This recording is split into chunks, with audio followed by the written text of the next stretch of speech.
এর চেয়ে হতভাগা আল্লাহর জমিনে আর কেউ নেই, যে ইসলাম গ্রহণ করার পর মুসলিম হয়েও রমাদানের সুফলটা আদায় করতে পারল না। তার চেয়ে হতভাগা আর কেউ নেই।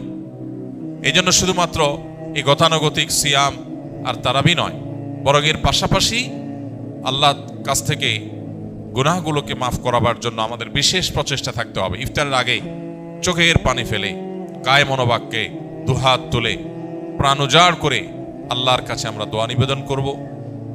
এবং সাহরি খেতে উঠলে ভোর রাতে তখন দোয়ায় মনোনিবেশ করব। চলতে ফিরতে উঠতে বসতে আল্লাহকে স্মরণ করব। মোবাইলে, সোশ্যাল মিডিয়াতে বিভিন্ন চোখের জেনা, কানের জেনা, বিভিন্ন রকমের যে গুনাহগুলো হয় সেগুলোর পথগুলো সব বন্ধ করব ইনশাআল্লাহ। তবে এই রমাদান আমাদের তাকওয়া হাসিলের কারণ, এই সিয়াম আমাদের তাকওয়া অর্জনের কারণ এবং আমাদের জীবনকে পরিবর্তনের কারণ হবে ইনশাআল্লাহ বিইذنিল্লাহ। আল্লাহ রাব্বুল আলামিন আমাদের সবাইকে এই রমাদানের সর্বোচ্চ সদ্ব্যবহার করার তৌফিক দান করুন। অনেকগুলো প্রশ্ন আপনাদের আছে। প্রথম প্রশ্ন, বিসমিল্লাহ। আপনার কোনো এক বক্তব্যে শুনেছি যে দেরি করে ইফতার করা নিষেধ, কিন্তু আমরা যেখানে থাকি কাজীবাড়ি, সেখানে গুগল অনুযায়ী যে সময় সূর্যাস্ত হয় তার 2 মিনিট পর ইফতারের জন্য আজান দেওয়া হয়। আপনার কথা অনুযায়ী এটা তো ইহুদিদের সাথে সাদৃশ্য হয়ে গেল, এ বিষয়ে যদি কিছু বলতেন। প্রথম কথা হলো, সূর্যাস্তের সময়ের যদি 2 মিনিট পর কেউ ইফতার করে তাহলে এটাকে বসেন আপনি বসেন, উঠছেন কেন? প্রথম কথা হলো, সূর্যাস্তের 2 মিনিট পর যদি কেউ ইফতার করে, 3 মিনিট পর কেউ ইফতার করে, তাহলে এর কারণে সে ইহুদিদের সাথে সাদৃশ্য হয়ে গেছে এমনটি বলার কোনো সুযোগ নেই। কেন সুযোগ নেই? কারণ ইহুদিরা যে দেরিতে ইফতার করে, বর্তমানে রাফিজি যারা আছে, শিয়া যারা আছে, এরাও দেরিতে ইফতার করে। এই দেরিতে ইফতার করা মানে 2 মিনিট 3 মিনিট না, তারা চতুর্দিকে অন্ধকার হয়ে শেষ হওয়ার পর তারা ইফতার করে, যেটা অনেক ক্ষেত্রে 15-20 মিনিট বা আধা ঘন্টা সময়ও লাগে। তারপরে যায় চতুর্দিকে অন্ধকারে ছেয়ে যায়, অন্ধকারে চতুর্পাশকে ছেয়ে গেলে তারপরে ইফতার করাটা হলো তাদের স্বভাব। অতএব কোনো মুসলিম 2-3 মিনিট পরে বা 2-4 মিনিট পরে ইফতার করলে সে ইহুদিদের সাথে সাদৃশ্য হয়ে গেছে, রাফিজি বা শিয়াদের সাথে সাদৃশ্য হয়ে গেছে এমনটি বলার কারণ নাই। তবে এটা ঠিক যে নবী করিম সাল্লাল্লাহু আলাইহি সাল্লাম বলেছেন, এই উম্মত ততদিন কল্যাণের মধ্যে থাকবে মা আজ্জালুল ফুতুর ও আখারুস সাহুর, যতদিন তারা ইফতার তাড়াতাড়ি করবে আর সাহারি দেরিতে করবে। ইফতার তাড়াতাড়ি করার মানে হলো সূর্য ডুবে গেছে, নিশ্চিত হয়ে গেছেন, তারপর আর বিলম্ব না করে সাথে সাথে ইফতার করা, এটা হলো ইফতার তাড়াতাড়ি করার অর্থ। আর সাহারি দেরিতে করার অর্থ হলো সাহারি শেষ করার কিছুক্ষণ পর আজান হবে বা ফজর ওয়াক্ত হবে, একেবারে শেষ মোমেন্টে আজানের ঠিক আগের মিনিট পর্যন্ত খাচ্ছেন, এটা সুন্নাহ না। নবী করিম সাল্লাল্লাহু আলাইহি সাল্লাম সাহারি খেয়ে শেষ করার পর ফজরের জন্য দাঁড়াতেন, এর মধ্যে প্রায় 50টি আয়াত তেলাওয়াত করার মতো সময় থাকতো হাতে। এখন বেশিরভাগ মানুষ আমরা দেখা যায় সাহারি খেতে গেলে মুয়াজ্জিনের সাথে আমাদের প্রতিযোগিতা হয়। মুয়াজ্জিন মাইক নিয়ে দাঁড়ায়, আজান দিবে, আর আমরা খাবার মুখে নিয়ে আমরা কম্পিটিশন করি যে আমি আগে শেষ করব, মুয়াজ্জিন চেষ্টা করে মুয়াজ্জিন আগে আজান দিবে, মানে ভাবখানা এমন। তো এটা সুন্নাহ না, মানে একেবারে লাস্ট মিনিট পর্যন্ত খেতে থাকলেন, এটা সুন্নাহ না। বরং সুন্নাহ হলো সামান্য একটু গ্যাপ রাখা। তবে হ্যাঁ, এটা ঠিক যে একেবারে শবে সাদিক হওয়ার আগ মুহূর্ত পর্যন্ত যদি কেউ খায় তার রোজা হয়ে গেছে, তার রোজা হয়ে যাবে।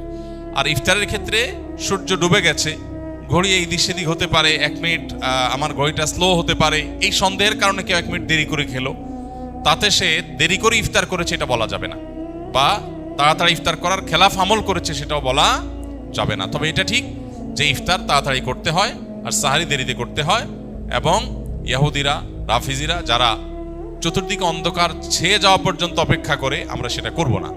আমাদের সমাজে আলহামদুলিল্লাহ এখন সচেতনতা হয়েছে, মানুষ ওয়াক্ত হওয়ার পর পর ইফতার সাধারণত করে। আর একটা জিনিস গুরুত্বপূর্ণ, তা হলো ইফতার এবং সাহারির সাথে আজানের সম্পর্ক সরাসরি নাই। অর্থাৎ আজান হলে আপনি ইফতার করবেন আর আজানের আগ পর্যন্ত খাবেন, ব্যাপারটা সেরকম না। মুয়াজ্জিন আজান 1 মিনিট পরে দিতে পারে, 2 মিনিট পরে দিতে পারে, 1 মিনিট আগে দিতে হবে, কারণ আজানটা তো একেবারে ওই মিনিট হওয়ার সাথে সাথেই দেওয়া আবশ্যক না, অথবা ঘড়ির সমস্যা হতে পারে। এই জন্য আপনি দেখবেন টাইম হলো কিনা সেটা। অতএব যদি টাইম আপনি মেনটেন করে ইফতার এবং সাহরি করেন, ইনশাআল্লাহ সুন্নাহ আদায় হয়ে যাবে আল্লাহ চাহেন তো। রমাদান এলেই মা বোনেরা প্রতিযোগিতামূলক কোরআন খতম দেন। অনেকে বিষয়টি বাড়াবাড়ি বলেন, কারণ হিসাবে যুক্তি দেয় যে দ্রুত পড়লে সহি হওয়ার সম্ভাবনা কম থাকে এবং অর্থ বুঝে পড়া ভালো। কথাটা কতটা যুক্তিযুক্ত? কোরআনে কারীম পড়ে শেষ করা, খতম দেওয়া এবং একাধিক খতম দেওয়া, বেশি বেশি তেলাওয়াত করা রমজান মাসে, এটা সালাফে সালেহ থেকে প্রমাণিত। আমাদের পূর্বসূরিগণ তারা রমজানের শেষ দিন পর্যন্ত বেশি থেকে বেশি কোরআনে কারীমের তেলাওয়াতে মগ্ন থাকতেন। যেহেতু এই মাসটাই হলো কোরআন নাজিলের মাস, অতএব এই মাসের অন্যতম গুরুত্বপূর্ণ আমলটা হলো বেশি বেশি কোরআন তেলাওয়াত করা। যেসব ভাইরা কোরআন তেলাওয়াত জান না, তারা কোরআন তেলাওয়াত শিখতে পারেন। আমরা সুন্নাহ ফাউন্ডেশন থেকে দীর্ঘ 1 বছর টানা পরিশ্রম করার পর আলহামদুলিল্লাহ, যারা কোরআন সহি বা শুদ্ধভাবে পড়তে বা তেলাওয়াত করতে পারেন না, এমনকি আরবি অক্ষরও চিনেন না, তাদের সুবিধার্থে আমরা সহজ সূত্রে কোরআন শিখি নামে একটা কোর্স আমরা চালু করেছি। এবং এই কোর্সটা প্রতিদিন তারাবির পর আমাদের ভেরিফাইড ইউটিউবে, অর্থাৎ আমার নামে যে ইউটিউব চ্যানেল আছে, সেখানে প্রতিদিন একটা করে পর্ব আপলোড হয়। গত 2 রাতে 2টি পর্ব আপলোড হয়ে গেছে। আজকে তারাবির পরে 3 নম্বর পর্ব আপলোড হবে ইনশাআল্লাহ। 10 থেকে 15 মিনিট 20 মিনিটের মধ্যে ভিডিওটা, মাত্র 27টি ভিডিও ইনশাআল্লাহ পুরো কোরআন সহি করে শেখার জন্য তৈরি করা হয়েছে, অনেক পরিশ্রম করে, অনেক সাধনা করে। অতএব যারা সময় আছে তারা সেই ভিডিও ফলো করতে পারি, অথবা অন্য কোনো উপায়ে কোরআন সহি করে পড়বো। আর যাদের তেলাওয়াত সহি আছে তারা বেশি বেশি পড়বো। এখন কথা হলো, প্রতিযোগিতামূলকভাবে বেশি বেশি করে কোরআন খতম দিলে সেটা ভালো কিনা? উত্তর হলো অবশ্যই ভালো, তবে তার কোয়ালিটি যেন ঠিক থাকে। এটা ঠিক যে তাড়াহুড়া করতে গিয়ে কোয়ালিটি নষ্ট করে অনেক পরিমাণে তেলাওয়াত করার চাইতে কোয়ালিটি ঠিক রেখে আপনি সাধ্য অনুযায়ী তেলাওয়াত করা ভালো। দেখা যায় অনেকে হুলস্থুল করে কোরআন তেলাওয়াত করেন, কি পড়েন নিজেও বোঝেন না। খতম দেওয়া উদ্দেশ্য হয়, এই খতমটা অর্থবহ না। আল্লাহ তাআলা আমাদের আমলকে মাপবেন, আল্লাহ আমলকে গুনবেন না। কিয়ামতের দিন আমল গণা হবে না মাপা হবে? মাপা হবে। অতএব আমাদের আমলের কোয়ান্টিটি না, দেখতে হবে কি কোয়ালিটি। এজন্য তেলাওয়াত সুন্দর করে করতে হবে। কিন্তু আবার কোয়ালিটির কথা চিন্তা করে অনেকের খতম দেওয়ারই আর সুযোগ হয় না, সেটা দুর্ভাগ্যের ব্যাপার। এজন্য কোরআনে কারীম বেশি বেশি তেলাওয়াত করা প্রশংসনীয়, প্রতিযোগিতামূলকভাবে করলে সেটাও প্রশংসনীয়, বেশি বেশি খতম হলে সেটাও প্রশংসনীয়। তবে লক্ষ্য রাখতে হবে তেলাওয়াতটা যেন তারতিলের সাথে হয়, শুদ্ধতার সাথে হয়। আল্লাহ বলেছেন, ওয়ারাত্তিলিল কুরআনা তারতিলা, তোমরা তারতিলের সাথে কোরআনকে তেলাওয়াত করো। অতএব সে বিষয়টি আমাদেরকে লক্ষ্য রাখতে হবে। একজন মানুষ ইতিকাফে বসে মোবাইল চালানো, মসজিদের ভিতরে দ্বীন ইসলামের ক্লাস ও মসজিদের ভিতরে ইফতার পার্টিতে অংশগ্রহণ করতে পারবে কিনা, এবং কেউ কোনো কিছু জানতে চাইলে ইতিকাফরত ব্যক্তি উত্তর দিতে পারবে কিনা? উত্তর হলো যে ইতিকাফরত অবস্থায় একান্ত প্রয়োজনীয় কথা বলতে পারবে। কেউ কিছু জানতে চাইলেও সেটার উত্তর দিতে পারবে। কিন্তু মসজিদের মধ্যে মোবাইল টিপাটিপি, যেটা অহেতুক মোবাইল টিপাটিপি করা, সোশ্যাল মিডিয়া ব্রাউজ করে বেড়ানো, আপনার স্ক্রল করে বেড়ানো, এটা অবশ্যই ইতিকাফের যে উদ্দেশ্য সেটাকে ব্যাহত করে, ইতিকাফের যে প্রাণ সেটাকে নষ্ট করে। সেটা করা যাবে না বা সেটা করা উচিত না। যদি কেউ সেটা করেন তাহলে ইতিকাফ ভাঙবে না, কিন্তু ইতিকাফের কোয়ালিটি নষ্ট হয়ে যাবে এবং এটার সওয়াব কমে যাবে। এজন্য অহেতুক মোবাইল টিপাটিপি বা অহেতুক গল্প গুজব আড্ডা এগুলো দেওয়া যাবে না। তবে প্রয়োজনীয় কথা বলা যাবে এবং মসজিদের মধ্যে দ্বীনি ইলমের ক্লাস অবশ্যই করা যাবে। মসজিদের মধ্যে ইফতারের কোনো প্রোগ্রাম হলে সেখানে অংশগ্রহণ করা যাবে, এগুলোতে কোনো অসুবিধা নেই। ইতিকাফ নিয়ে আমাদের মধ্যে অনেকের মধ্যে অতি ভয় কাজ করে। আমরা মনে করি ইতিকাফে বসলে বোবা হয়ে যেতে হয়, কোনো কথা বলা যায় না। এরকম না, সাধারণ স্বাভাবিক জীবনযাপন আমরা করতে পারবো ইনশাআল্লাহ। নবী করিম সাল্লাল্লাহু আলাইহি সাল্লাম রমাদানের শেষ দশকে জীবনে কোনো বছর ইতিকাফ ছাড়তেন না। 1 বছর তিনি শেষ দশকে ইতিকাফ রেখে ইতিকাফে বসে আবার বের হয়ে যেতে হয়েছে, ইতিকাফ ভেঙে ফেলতে হয়েছে একটা বিশেষ প্রয়োজনে। পরবর্তী বছর তিনি সেই 10 দিন এবং পরের বছরের 10 দিন সহ 20 দিন ইতিকাফ করেছিলেন। এর মানে হলো দ্বিতীয় হিজরিতে রমজানের রোজা ফরজ হওয়ার পর থেকে নিয়ে তার ওয়াফাত পর্যন্ত 10ম হিজরি পর্যন্ত এই 8 বছর কোনো বছর তিনি ইতিকাফ ছাড়েননি। অথচ আমরা বেশিরভাগ মানুষের জীবনে 1 বছরেও ইতিকাফ করা হয়নি। এটা দুর্ভাগ্যজনক বিষয়। যেটা নবীজি জীবনে কখনো ছাড়েননি, কোনো বছর ছাড়েননি, সেটা আমি জীবনে কোনো বছর করি নাই। পরম শত্রুর সাথেও তো এরকম বৈপরীত্য হয় না, যেটা আমরা আমাদের নবীজি সাল্লাল্লাহু আলাইহি সাল্লামের সাথে আজ আমাদের কার্যত সেই বৈপরীত্য আমরা করে রেখে দিয়েছি। এজন্য ইতিকাফের দৃঢ় সংকল্প আমাদের করা উচিত। আল্লাহ আমাদের তৌফিক দান করুন। কত টাকা থাকলে জাকাত ফরজ হয়? জাকাত কবে দিতে হবে? জাকাত কত টাকা হলে ফরজ হয়? এর উত্তর হলো, কেউ যদি 52.5 ভরি রূপা, এটা অথবা রূপার সমমূল্যের সম্পদ, নগদ অর্থ, ব্যাংক ব্যালেন্স অথবা ব্যবসার মাল, যে পণ্য কেনা হয়েছে বিক্রির জন্য, এরকম কোনো মাল যার কাছে আছে যেটার মূল্য দাঁড়ায় 52.5 ভরির সমান, এইরকম সম্পদের মালিক যদি কেউ হয় এবং সেই সম্পদ তার কাছে 1 বছর থাকে, তাহলে 1 বছর পর ওই সম্পদের বাজার মূল্য হিসেব করে 1 বছর পর 2.5% জাকাত দিতে হবে, অর্থাৎ লাখে 2,500 টাকা। এভাবে হিসাব করে তাকে জাকাত দিতে হবে। বর্তমানে রূপার যে বাজার দর, সেটা হিসাব করলে প্রায় 2.25 লাখ টাকার কাছাকাছি হয় 52.5 ভরি রূপার দাম। এটা ভ্যারি করে, উঠানামা করে। একেবারে খুব রিসেন্ট, যে এখন 2026-এর ফেব্রুয়ারি মাস চলছে, এই সময়টাতে রূপার যে বাজার দর আছে সেটা হিসাব করে দেখা গেছে যে 2.25 লাখ টাকার কাছাকাছি। এক্সাক্ট আপনি যখন দিবেন রূপার দরটা জেনে নিয়ে যে 52.5 ভরি বা 52.5 তোলা রূপার দাম কত, সেটা হিসাব করে যদি দেখেন যে এটা আপনার সম্পদ এই পরিমাণ হয়ে গেছে, তাহলে সবটুকুর জাকাত দিতে হবে। এমন না যে এর অতিরিক্তটা জাকাত, বরং সবটুকুর জাকাত দিতে হবে। জাকাত দেওয়াটাকে জরিমানা মনে করা, এটা কিয়ামতের আলামত। সহিহ বুখারীতে আসছে, নবী সাল্লাল্লাহু আলাইহি ওয়াসাল্লাম বলেছেন, একটা সময় আসবে মানুষ যখন জাকাত দেওয়াটাকে তার জন্য অর্থদণ্ডের মতো বিষয় মনে করবে, জরিমানার মতো বিষয় মনে করবে। এটা ভুল ধারণা আমাদের সমাজে। কারণ আমরা মনে করি যে জাকাত দিলে বোধহয় লস হয়ে যায়, কমে যায়। বরং জাকাত দিলে এটা তো আমার আখিরাতের অ্যাকাউন্টে জমা হয়ে গেল, এটা বরং আমার স্থায়ী হয়ে গেল, নিশ্চিত হয়ে গেল, বাকিগুলোর গ্যারান্টি নেই। এই জন্য জাকাত দিতে পারাটা সৌভাগ্যের বিষয়।